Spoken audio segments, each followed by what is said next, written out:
Hello बच्चों। तो कैसे आप सब लोग, उम्मीद करता हूं आप सभी खैरियत से होंगे और एकदम मजे में होंगे। तो बच्चों, आज के इस वीडियो में हम सोल्व करेंगे एक्सरसाइज 17.5 के 3 रिमेनिंग क्वेश्चंस को। क्वेश्चन नंबर 10, क्वेश्चन नंबर 11 और क्वेश्चन नंबर 12 को सोल्व करेंगे। तो बच्चों आइए सोल्व करते हैं क्वेश्चन नंबर 10 को। तो क्वेश्चन नंबर 10 में क्या है, if a set is equal to, मतलब क्वेश्चन नंबर 10 में हमें यहाँ पर एक ए सेट गिवन है और उसमें ये एलिमेंट्स है, and B set is equal to, और हमें दूसरा सेट गिवन है बी और उसमें ये एलिमेंट्स है। तो हमें कह रहा है then find whether the following relations from A to B are functions or not, if they are functions find their types. तो बेसिकली क्वेश्चन नंबर 10 में क्या है, हमें यहां पर 5 रिलेशंस या 5 नंबर गिवन है और हमें बताना है उन पांचों रिलेशंस में से या पांचों नंबर्स में से कौन सा रिलेशन फंक्शन है और कौन सा रिलेशन फंक्शन नहीं है। अगर कोई रिलेशन फंक्शन है तो वो फंक्शन का कौन सा टाइप होगा, बेसिकली क्वेश्चन नंबर 10 में हमें ये बताना है। तो बच्चों आइए सॉल्व करते हैं नंबर 1 को। तो नंबर 1 में क्या है, आप देखिए यहां पर हमें R1 या हमें एक रिलेशन गिवन है और हमें बताना है क्या ये रिलेशन फंक्शन है या फंक्शन नहीं है। तो बच्चों आइए चेक करते हैं। तो बच्चों किसी भी रिलेशन को फंक्शन होने के लिए उसको फंक्शन की बेसिक कंडीशंस को सेटिस्फाई करना पड़ेगा। तो आप देखिए यहां पर हमें ए सेट और बी सेट गिवन है। तो अब क्या करेंगे, हम इस ए सेट और बी सेट में इस रिलेशन को वेरीफाई करेंगे क्या ये रिलेशन फंक्शन है या फंक्शन नहीं है। तो ये सोल्व करते हैं सॉल्यूशन। तो बच्चों आप देखिए यहां पर हमारा जो ए सेट है उसमें कौन से एलिमेंट है, तो उसमें एलिमेंट है 0, 1, 2, 3 और 4। और जो दूसरा सेट हमें गिवन है बी, उसमें कौन सा एलिमेंट है, उसमें एलिमेंट है 2, 4, 6, 8 और 10। तो बच्चों इस ए सेट में और बी सेट में क्या है, फंक्शन है। तो बच्चों आप देखिए इस रिलेशन 1 में ये जो 0 है ये किस से रिलेट है या किस से रिलेशन बना रहा है, 2 से रिलेशन बना रहा है। तो बच्चों अब क्या करेंगे, इस 0 को इस 2 से हम रिलेट करेंगे कुछ इस तरह से, और उसके बाद ये जो सेकंड ऑर्डर पेयर है वो क्या है 1, 4, मतलब ये जो 1 है ये 4 से रिलेट कर रहा है या 4 से रिलेशन बना रहा है कुछ इस तरह से। और सिमिलरली 2 जो है वो 6 रिलेशन बना रहा है, तो 2 6 रिलेशन बना रहा है इस तरह से। और ये जो 3 है वो इस 8 से रिलेशन बना रहा है कुछ इस तरह से। तो बच्चों आप देखिए ये जो 4 है ये किसी भी नंबर से रिलेशन नहीं बना रहा है, तो ये हमारा क्या है, ये फंक्शन नहीं है। क्योंकि बच्चों हमने ऑलरेडी पढ़ा है फंक्शन में कि ए सेट के सारे एलिमेंट्स, ए सेट के सारे एलिमेंट्स की यूनिक इमेज हो बी सेट में, तो उससे हम क्या कहते हैं, फंक्शन कहते हैं। तो यहां पर देखें ना, ए सेट के सारे एलिमेंट्स नहीं आ रहे हैं, यहां पर ये जो 4 है ना इसकी कोई भी इमेज बी सेट में नहीं है या इस रिलेशन में है ही नहीं, तो ये जो हमारा R1 रिलेशन है ये हमारा फंक्शन नहीं है। तो बच्चों इसका सॉल्यूशन क्या होगा, नॉट फंक्शन। क्योंकि हमें इस रिलेशन 1 में यही बताना था कि क्या ये रिलेशन 1 जो है वो फंक्शन है या नहीं है। तो हमने इसको फंक्शन की बेसिक कंडीशंस पर वेरीफाई किया और ये जो हमारा R1 रिलेशन है ये फंक्शन नहीं है। तो बच्चों उम्मीद करता हूं कि ये जो रिलेशन 1 है ये फंक्शन किस तरह से नहीं है ये आपको समझ में आ गया होगा। तो बच्चों आइए इसी तरह से चेक करते हैं R2 को या सेकेंड रिलेशन को, क्या ये फंक्शन है या फंक्शन नहीं है। तो बच्चों फिर से हम यही तरीका अप्लाई करेंगे इस रिलेशन को चेक करने के लिए, क्या ये रिलेशन फंक्शन है या नहीं है। तो आइए सोल्व करते हैं सॉल्यूशन। तो सिमिलरली यहां पर हमारे पास एक ए सेट है, उसमें एलिमेंट है 0, 1, 2, 3 और 4। और दूसरा हमारे पास सेट है बी जिसमें एलिमेंट है 2, 4, 6, 8 और 10। और ए और बी के बीच में क्या है, फंक्शन है या एक रिलेशन है। तो बच्चों आप देखिए इस R2 रिलेशन में ये जो 0 है ये किससे रिलेशन बना रहा है, 10 से बना रहा है। तो हम क्या करेंगे, इस 0 को इस 10 से रिलेट करेंगे कुछ इस तरह से। और उसके बाद ये जो 1 है नेक्स्ट ऑर्डर पेयर में वो किससे रिलेशन बना रहा है, 8 से बना रहा है, तो 1 को 8 से रिलेट करेंगे कुछ इस तरह से। और सिमिलरली थर्ड ऑर्डर पेयर में ये जो 2 है वो 6 से रिलेशन बना रहा है, तो 2 को 6 से रिलेट करेंगे कुछ इस तरह से। और उसके बाद ये जो 2 है वो भी किससे रिलेशन बना रहा है, 4 से बना रहा है, तो 2 को 4 से रिलेट करेंगे कुछ इस तरह से। और 3 किससे कर रहा है, 4 से रिलेट कर रहा है, तो 3 को 4 से रिलेट करेंगे। और उसके बाद लास्ट में 4 किससे रिलेट कर रहा है, 2 से, तो 4 को 2 से रिलेट करेंगे कुछ इस तरह से। तो बच्चों आप देखिए यहाँ पर इस रिलेशन में फंक्शन की जो बेसिक कंडीशन है ना वो ही हमारे फेल हो जाती है, क्योंकि आप देखिए ए सेट के सारे एलिमेंट्स की यूनिक इमेज होना चाहिए बी सेट में, पर यहां पर देखिए ये जो हमारा 2 है इसकी यूनिक इमेज है ही नहीं। इसकी क्या है, बी सेट में 2 इमेजेस है, क्योंकि आप देखिए ना यहां पर 2 किसके साथ रिलेशन बना रहा है, 6 के साथ, और उसके बाद 2 4 के साथ भी रिलेशन बना रहा है। तो ये जो हमारा R2 रिलेशन है ना ये फंक्शन की बेसिक कंडीशन को सेटिस्फाई नहीं करता, तो ये हमारा फंक्शन नहीं होगा। तो इसका सॉल्यूशन क्या होगा, नॉट फंक्शन। तो बच्चों में उम्मीद करता हूं कि ये जो R2 हमारा है रिलेशन ये फंक्शन नहीं है, ये भी आपको समझ में आ गया होगा। तो बच्चों आइए इसी तरह से चेक करते हैं थर्ड रिलेशन को, क्या ये थर्ड रिलेशन भी हमारा फंक्शन होगा या नहीं होगा। तो बच्चों आइए चेक करते हैं सॉल्यूशन। तो यहां पर हमारे पास एक ए सेट है जिसमें एलिमेंट है 0 1 2 3 और 4, और दूसरा हमारे पास सेट है बी जिसमें एलिमेंट है 2 4 6 8 और 10। ये हमारा बी सेट है और इन दोनों के बीच में क्या है, फंक्शन है या रिलेशन है। तो बच्चों आप देखिए इस R3 रिलेशन में ये जो फर्स्ट ऑर्डर पेयर है उसमें 0 किसके साथ रिलेशन बना रहा है, 2 के साथ। तो बच्चों अब क्या करेंगे, इस 0 को हम 2 से रिलेट करेंगे कुछ इस तरह से, और उसके बाद ये जो नेक्स्ट ऑर्डर पेयर है उसमें ये जो 1 है वो किसके साथ रिलेशन बना रहा है, 4 के साथ। तो इस 1 को 4 से रिलेट करेंगे कुछ इस तरह से। सिमिलरली 2 किसके साथ रिलेशन बना रहा है, 6 के साथ, तो 2 को रिलेट करेंगे 6 के साथ कुछ इस तरह से। और 3 बना रहा है किसके साथ, 8 के साथ, तो 3 को 8 के साथ।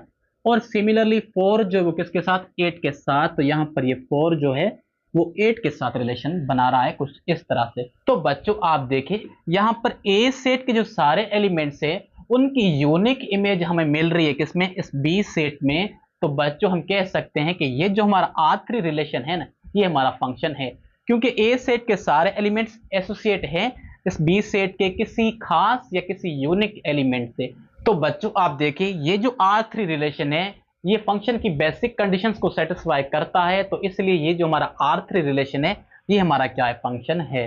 तो बच्चों अगर ये रिलेशन फंक्शन है तो ये फंक्शन का कौन सा टाइप होगा, तो यहां पर ये फंक्शन का जो टाइप होगा वो इनटू फंक्शन होगा, क्योंकि आप देखिए यहां पर ये जो रेंज है ना, क्योंकि रेंज कौन सी है, ये जो सारे एलिमेंट्स रिलेशन बना रहे हैं, तो जस्ट ये 4 एलिमेंट्स रिलेशन बना रहे हैं।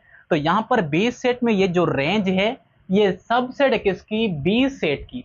अगर किसी भी फंक्शन में अगर रेंज जो हो वो सबसेट हो उस बी सेट की या कोड डोमेन की, तो उससे हम क्या कहते हैं, इनटू फंक्शन कहते हैं। तो ये हमारा कौन सा टाइप होगा, इनटू फंक्शन होगा। तो बच्चों इस तरह से हमारा जो R3 रिलेशन है वो हमारा फंक्शन है, और फंक्शन के टाइप में भी कौन सा टाइप, इनटू फंक्शन है। तो बच्चों आई सॉल्व करते हैं नंबर 4 को और देखते हैं क्या वो भी हमारा रिलेशन फंक्शन है या फंक्शन नहीं है। तो बच्चों आई सॉल्व करते हैं नंबर 4 को। तो नंबर 4 में हमें यहाँ पर ये R4 या नंबर 4 रिलेशन गिवन है और हमें बताना है क्या ये रिलेशन फंक्शन है या फंक्शन नहीं है। तो बच्चों फिर से वही हम डायग्राम का तरीका अप्लाई करके चेक करेंगे क्या ये रिलेशन फंक्शन है या फंक्शन नहीं है। तो आई सॉल्व करते हैं सॉल्यूशन। तो यहां पर ये हमारा एक ए सेट है जिसमें एलिमेंट है 0 1 2 3 और 4, और यहां पर ये हमारा बी सेट है जिसमें एलिमेंट है 2 4 6 8 और 10, और इन दोनों के बीच में क्या है, फंक्शन है। तो बच्चों आप देखिए इस R4 में ये रिलेशन 4 में ये जो फर्स्ट ऑर्डर पेयर है उसमें 0 किसके साथ रिलेशन बना रहा है, 2 के साथ बना रहा है। तो हम क्या करेंगे, 0 को रिलेट करेंगे 2 के साथ कुछ इस तरह से, और उसके बाद नेक्स्ट ऑर्डर पेयर में क्या है, 1 जो है वो 2 के साथ रिलेशन बना रहा है, तो 1 को भी 2 के साथ रिलेट करेंगे कुछ इस तरह से, और उसके बाद 2 भी किसके साथ रिलेशन बना रहा है, 2 के साथ, तो उसको इस तरह से रिलेट करेंगे। और उसके बाद 3 भी किसके साथ रिलेशन बना रहा है, 2 के साथ, तो 3 को भी रिलेट करेंगे 2 के साथ कुछ इस तरह से। और उसके बाद लास्ट हमारा जो ऑर्डर्ड पेयर है उसमें 4 किसके साथ रिलेशन बना रहा है, तो 4 रिलेशन बना रहा है 8 के साथ, तो 4 को रिलेट करेंगे 8 के साथ कुछ इस तरह से। तो बच्चों आप देखिए ए सेट में जो सारे एलिमेंट्स है उनकी यूनिक इमेज है इस बी सेट में। तो बच्चों ये जो हमारा R4 रिलेशन है ये फंक्शन की बेसिक कंडीशंस को सेटिस्फाई करता है। तो बच्चों ये जो हमारा रिलेशन है ना, ये हमारा क्या है, फंक्शन है। तो बच्चों अगर ये R4 रिलेशन फंक्शन है तो ये फंक्शन का कौन सा टाइप होगा, तो ये फंक्शन का टाइप होगा इनटू फंक्शन। क्योंकि आप देखिए ये जो हमारी बी सेट में इमेज है, इमेज हमारी 2 और कौन सा 8। तो आप देखिए 2 और 4 इमेज जो है, क्या ये सबसेट नहीं है कोडोमेन की? जी हाँ, ये सबसेट है किसकी, कोडोमेन की। अगर इमेज सबसेट हो कोडोमेन की या बी सेट की तो उस फंक्शन को हम क्या कहते हैं, उस फंक्शन को हम कहते हैं इनटू फंक्शन। तो ये जो हमारा R4 रिलेशन है ये हमारा कौन सा टाइप है, इनटू फंक्शन है। तो बच्चों मैं उम्मीद करता हूं कि ये जो R4 रिलेशन है ये हमारा फंक्शन है, ये भी आपको अच्छी तरह से समझ में आ गया होगा। तो बच्चों आइए इसी तरह से चेक करते हैं लास्ट रिलेशन 5 को, क्या ये भी रिलेशन फंक्शन है या फंक्शन नहीं है। तो बच्चों फिर से वही डायग्राम का तरीका अप्लाई करेंगे। सॉल्यूशन, तो यहां पर हमारे पास एक ए सेट है जिसमें एलिमेंट है 0 1 2 3 और 4, और उसके बाद यहां पर हमारे पास है बी सेट जिसमें एलिमेंट्स हैं 2 4 6 8 और 10, और इन दोनों के बीच में क्या है, यहां पर हमारा फंक्शन है। तो बच्चों आप देखें इस R5 या रिलेशन 5 में जो हमारा फर्स्ट ऑर्डर पेयर है उसमें ये जो 0 है ये किसके साथ रिलेशन बना रहा है, 2 के साथ बना रहा है। तो बच्चों अब क्या करेंगे, हम 0 को रिलेट करेंगे इस 2 से कुछ इस तरह से, और उसके बाद ये जो हमारा नेक्स्ट ऑर्डर्ड पेयर है उसमें 1 किसके साथ रिलेशन बना रहा है, 4 के साथ बना रहा है। तो 1 को रिलेट करेंगे 4 के साथ कुछ इस तरह से, और सिमिलरली 2 किसके साथ रिलेशन बना रहा है, 6 के साथ। तो 2 को रिलेट करेंगे 6 के साथ कुछ इस तरह से, और उसके बाद 3 किसके साथ रिलेशन बना रहा है, 8 के साथ। तो यहां पर ये जो 3 है वो 8 के साथ रिलेशन बनाएगा, और उसके बाद यहां पर ये जो हमारा 4 है वो 10 के साथ रिलेशन बना रहा है। तो 4 को 10 के साथ रिलेट करेंगे कुछ इस तरह से। तो बच्चों आप देखिए ये जो R5 रिलेशन है ये फंक्शन की बेसिक कंडीशंस को सेटिस्फाई करता है, क्योंकि आप देखिए ए सेट में जो सारे एलिमेंट्स है उनकी यूनिक इमेज है बी सेट में, उनकी यूनिक और डिस्टिंक्ट इमेज है बी सेट में।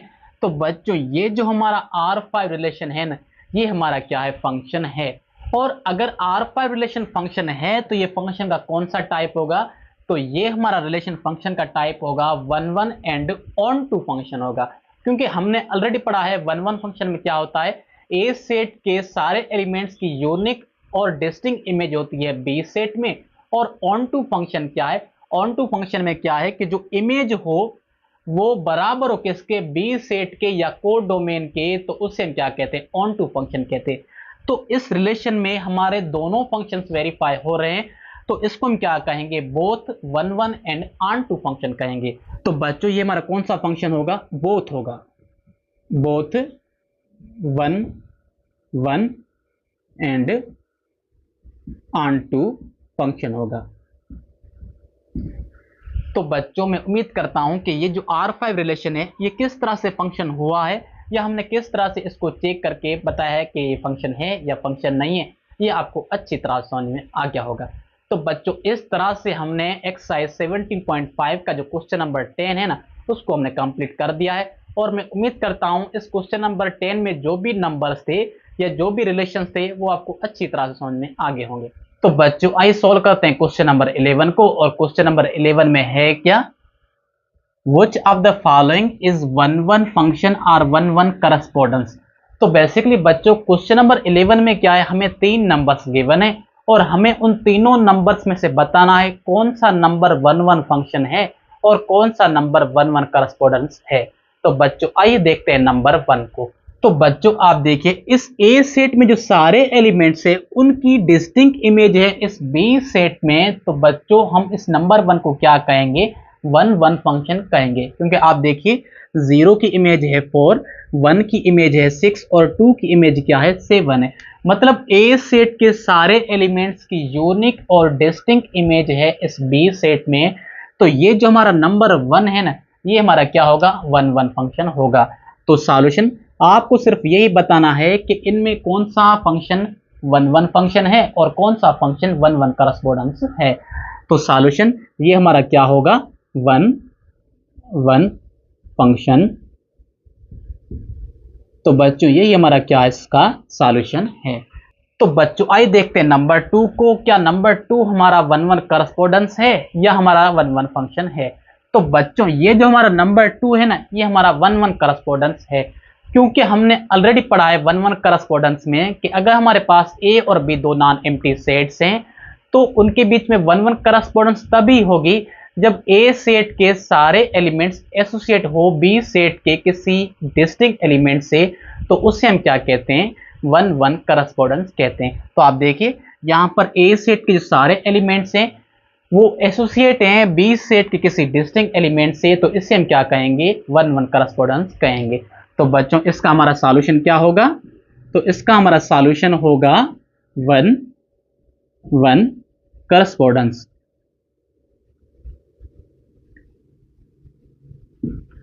तो बच्चों आइए इसी तरह से चेक करते हैं नंबर 3 को, क्या नंबर 3 भी हमारा वन वन करस्पोंडेंस है या वन वन फंक्शन है।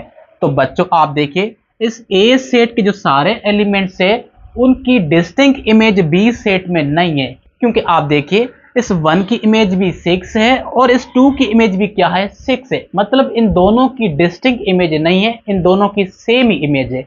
तो ये हमारा 3rd नंबर जो है ना ही हमारा वन वन फंक्शन है और ना ही हमारा वन वन करस्पोंडेंस है। तो इसका सॉल्यूशन क्या होगा, नाइदर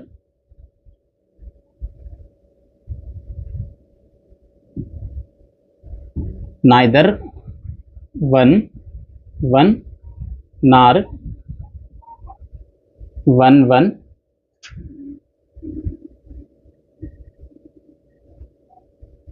करस्पोंडेंस। तो बच्चों इस तरह से हमने इस नंबर 11 को सॉल्व किया है और नंबर 11 में सिर्फ हमें यही बताना था कि इन नंबर्स में से कौन सा फंक्शन या कौन सा नंबर हमारा वन वन फंक्शन है और कौन सा फंक्शन या कौन सा नंबर हमारा वन वन करस्पोंडेंस है। तो बच्चों इस तरह से हमने इस नंबर 11 को सॉल्व कर लिया है। तो बच्चों अगर आप इसे लिखना चाहते हैं तो आप इसे जल्दी से लिख लें और बाकी जो लास्ट वाला रिमेनिंग क्वेश्चन है, क्वेश्चन नंबर 12, उसको हम सॉल्व करते हैं। तो बच्चों आइए सॉल्व करते हैं क्वेश्चन नंबर 12 को, और क्वेश्चन नंबर 12 में है क्या, if P set is equal to A comma B comma C. मतलब क्वेश्चन नंबर 12 में हमें यहाँ पर एक पी सेट गिवन है जिसमें ये एलिमेंट्स है और दूसरा में सेट गिवन है क्यू, उसमें कौन सा एलिमेंट है, Z X comma Y comma Z, and R set is equal to P comma Q comma R comma S, then find. तो बेसिकली क्वेश्चन नंबर 12 में क्या है, हमें 3 सेट्स गिवन है और हमें उसमें क्या है 4 नंबर्स गिवन है और हमें उन 4 नंबर्स को सॉल्व करना है। तो बच्चों आइए सॉल्व करते हैं सबसे पहले नंबर 1 को। तो नंबर 1 में क्या है, a function F from P into Q. तो बच्चों नंबर 1 में क्या करना है, हमें एक इनटू फंक्शन बनाना है पी सेट और क्यू सेट के बीच में। तो बच्चों आइए सॉल्व करते हैं सॉल्यूशन। तो बच्चों आप देखिए हमें फंक्शन किसके बीच में बनाना है, P और Q के बीच में इनटू फंक्शन बनाना है। तो बच्चों हमारा P सेट कौन सा है, तो P सेट में जो हमारे एलिमेंट्स हैं वो है हमारे A, B और C, और उसके बाद हमारा जो Q सेट है उसमें हमारे कौन से एलिमेंट हैं, X, Y और Z, और ये हमारा P सेट है और ये हमारा Q सेट है और इनके बीच में क्या है, एक फंक्शन है।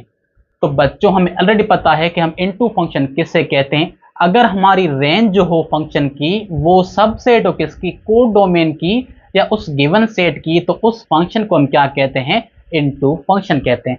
तो बच्चों यहां पर ये जो a है ये x के साथ रिलेशन बनाएगा कुछ इस तरह से, यहां पर ये जो b है a सेट का या इस p सेट का वो x के साथ, वो y के साथ इस तरह से रिलेशन बनाएगा, और ये जो P सेट का C एलिमेंट है वो भी इस Y के साथ रिलेशन बनाएगा कुछ इस तरह से। तो बच्चों अब ये जो हमारा फंक्शन है ना, ये हमारा फंक्शन इनटू फंक्शन बन चुका है इस P और Q में। तो बच्चों अगर इसको हम टेबुलर फॉर्म में लिखना चाहें तो लेट सपोज ये हमारा f1 फंक्शन है, तो यहाँ पर A की इमेज क्या है, x है, तो A की इमेज x है और उसके बाद B की इमेज क्या है, y है, और सिमिलरली C की इमेज क्या है, y है। तो बच्चों ये हमारा f1 फंक्शन क्या है, इनटू फंक्शन है इस p और q में। तो बच्चों इस तरह से हमने इस नंबर 1 को सॉल्व किया है। तो बच्चों आइए इसी तरह से सॉल्व करते हैं नंबर 2 को। और नंबर 2 में क्या है, a function g from r onto p। तो बच्चों नंबर 2 में क्या है, हमें एक ऑन टू फंक्शन बनाना है r और p के बीच में। तो बच्चों आइए हम एक फंक्शन बनाते हैं ऑन टू फंक्शन।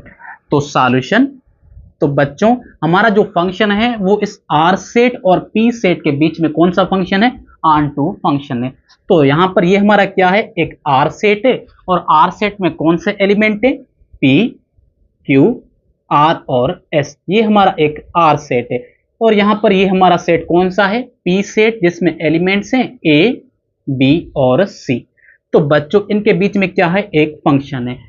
तो अगर हमें इस r और इस p के बीच में हमें ऑन टू फंक्शन बनाना है, तो बच्चों हमें ऑलरेडी पता है कि ऑन टू फंक्शन हम किससे कहते हैं, अगर फंक्शन की जो इमेज हो वो b सेट के या कोडोमेन के बराबर हो तो उस फंक्शन को हम क्या कहते हैं, ऑन टू फंक्शन कहते हैं। तो बच्चों यहां पर हमारा ये जो p एलिमेंट है ये a के साथ रिलेशन बनाएगा कुछ इस तरह से, और उसके बाद q रिलेशन बनाएगा b के साथ, और r रिलेशन बनाएगा c के साथ, और ये जो s है ये a के साथ रिलेशन बनाएगा कुछ इस तरह से। तो बच्चों अब ये जो हमारा फंक्शन है ना, ये हमारा ऑन टू फंक्शन है। तो बच्चों आइए इसी को हम टेबुलर फॉर्म में लिखते हैं। तो टेबुलर फॉर्म हमारा क्या बनेगा, f2 फंक्शन हमारा। अब यहां पर p की इमेज क्या है, a है, तो p कामा a। उसके बाद ये जो q है उसकी इमेज क्या है, b है, तो q की इमेज बनेगी b। और उसके बाद इस r की इमेज क्या है, c है, तो r की इमेज c है, और लास्ट में s की इमेज क्या है, a है। तो बच्चों अब ये हमारा f2 फंक्शन जो है ना, ये हमारा क्या है, ऑन टू फंक्शन है इस r और p में। तो बच्चों मैं उम्मीद करता हूं कि ये जो नंबर 1 और नंबर 2 हमने किस तरह से सॉल्व किया है ये आपको अच्छी तरह से समझ में आ गया होगा। तो बच्चों आइए इसी तरह से सॉल्व करते हैं नंबर 3 को। और नंबर 3 में है क्या, a function h from p to r which is injective. मतलब हमें p और r के बीच में एक इंजेक्टिव फंक्शन बनाना है। तो बच्चों ऐसे सॉल्व करते हैं सॉल्यूशन। तो बच्चों आप देखिए ये हमारा h फंक्शन है, p और r के बीच में कौन सा फंक्शन, इंजेक्टिव फंक्शन। तो बच्चों इंजेक्टिव फंक्शन हम उस फंक्शन को कहते हैं अगर वो हमारा फंक्शन इनटू और 1 1 दोनों ही हो, तो उस फंक्शन को हम क्या कहते हैं, इंजेक्टिव फंक्शन कहते हैं। तो बच्चों आइए इसे सॉल्व करते हैं। तो यहां पर ये हमारा क्या है, एक p सेट है, और p सेट में कौन सा एलिमेंट है, a b और c। और उसके बाद हमारा कौन सा सेट है, r सेट है, तो r सेट में कौन सा एलिमेंट है, p q r और s। तो बच्चों हमें इस p और r के बीच में कौन सा फंक्शन बनाना है, इंजेक्टिव फंक्शन बनाना है। तो बच्चों आप देखिए यहां पर ये जो a है उसकी इमेज होगी ये q, और ये b है इसकी इमेज होगी ये r, और इस c की इमेज क्या होगी, s होगी। तो बच्चों आप देखिए अब ये जो हमारा फंक्शन है ना, ये हमारा 1 1 भी है और ये हमारा इनटू भी है। 1 1 कैसे, क्योंकि आप देखिए p सेट के सारे एलिमेंट्स की डिस्टिंक्ट इमेज है इस r सेट में, तो ये हमारा 1 1 भी है। और इनटू कैसे है, तो आप देखिए ये जो इमेज है q r s, ये सबसेट है किसकी, इस p सेट की, इस r सेट की या इस कोडोमेन की। तो ये हमारा क्या हो गया, इनटू फंक्शन हो गया। तो अगर ये दोनों ही फंक्शन इसमें हैं तो इसको क्या कहेंगे, हम बाइजेक्टिव फंक्शन कहेंगे। तो बच्चों आइए इसे टेबुलर फॉर्म में लिखते हैं।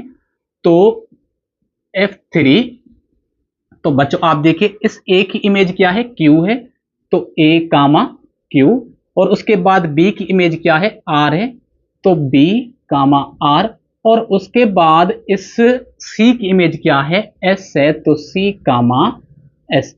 तो बच्चों अब ये जो हमारा f3 है ना, ये हमारा इंजेक्टिव फंक्शन बन चुका है। और मैं उम्मीद करता हूं कि ये जो नंबर 3 है ये आपको अच्छी तरह समझ में आ गया होगा। तो बच्चों आइए इसी तरह से सोल्व करते हैं इस लास्ट नंबर को या 4 को। तो उसमें क्या है, a function k from q to p which is bijective. तो बच्चों हमें क्या करना है, इस q और p के बीच में एक बाइजेक्टिव फंक्शन बनाना है। तो बच्चों हमें ऑलरेडी पता है कि बाइजेक्टिव फंक्शन हम किससे कहते हैं, अगर कोई भी फंक्शन बाइजेक्टिव तभी होगा जब वो ऑन टू भी हो और 1 1 भी हो तो उस फंक्शन को हम क्या कहेंगे, बाइजेक्टिव फंक्शन कहेंगे। तो बच्चों आइए सोल्व करते हैं सॉल्यूशन। तो बच्चों ये जो हमारा फंक्शन है वो इस Q और P के बीच में है, तो ये हमारा Q सेट है और आप देखिए Q सेट में कौन सा एलिमेंट है, X Y और Z, और दूसरा हमारा कौन सा है, P सेट है, तो P सेट में कौन सा एलिमेंट है, A B और C। तो बाइजेक्टिव फंक्शन होने के लिए दोनों फंक्शंस का होना जरूरी है, वो ऑन टू भी हो और वो 1 1 फंक्शन भी हो। तो बच्चों आप देखिए इस X की इमेज क्या है, ये A है, Y की इमेज B है और Z की इमेज क्या है, C है। तो आप देखिए ये जो अब हमारा फंक्शन है ना, इस Q से लेकर P तक, ये हमारा फंक्शन क्या है, बाइजेक्टिव फंक्शन है। क्योंकि आप देखिए इस Q सेट के सारे एलिमेंट्स की डिस्टिंक्ट या यूनिक इमेज है इस P सेट में, और ये जो P सेट है या ये जो इमेज है ये बराबर है किसके, इस P सेट के या कोडोमेन के। तो इस फंक्शन को हम क्या कहेंगे, बाइजेक्टिव फंक्शन कहेंगे। तो बच्चों आइए इस फंक्शन को हम टेबुलर फॉर्म में लिखते हैं। तो टेबुलर फॉर्म में हमारा क्या बनेगा, F4। अब ये जो X है इसकी इमेज क्या है, A है, तो X A के साथ रिलेशन बनाएगा। अब ये जो Y है उसकी इमेज क्या है, B है, तो Y B के साथ रिलेशन बनाएगा, और ये जो Z है वो C के साथ रिलेशन बनाएगा, कुछ इस तरह से। तो बच्चों ये हमारा फंक्शन बाइजेक्टिव बन चुका है। तो बच्चों मैं उम्मीद करता हूं कि ये जो नंबर 12 है इसमें जो हमने ये टोटल 4 नंबर सॉल्व किए हैं ये आपको अच्छी तरह समझ में आ गए होंगे। तो बच्चों अगर आप इसे लिखना चाहते हैं तो जल्दी से लिख लें या आप इनका स्क्रीनशॉट निकाल लें। तो बच्चों इस तरह से हमने एक्सरसाइज 17.5 के जो सारे क्वेश्चंस थे उनको हमने अच्छी तरह से सॉल्व कर लिया है, और इसी तरह से हमारा जो फर्स्ट चैप्टर था वो कंप्लीट हो गया है। और मैं उम्मीद करता हूं कि फर्स्ट चैप्टर में जो भी हमने एक्सरसाइज सॉल्व किए हैं या जो भी हमने टॉपिक पढ़ा है वो आपको अच्छी तरह समझ में आ गया होगा। तो बच्चों लास्ट में मैं आपसे यही कहूंगा कि अगर आपको वीडियो अच्छा लगा है तो वीडियो को लाइक करें और चैनल को सब्सक्राइब करें और बेल आइकन को प्रेस कर दें ताकि हर नए वीडियो की जानकारी आपको मिलती रहे। और मिलते हैं जल्दी नेक्स्ट वीडियो में, तब तक के लिए खुदा हाफिज।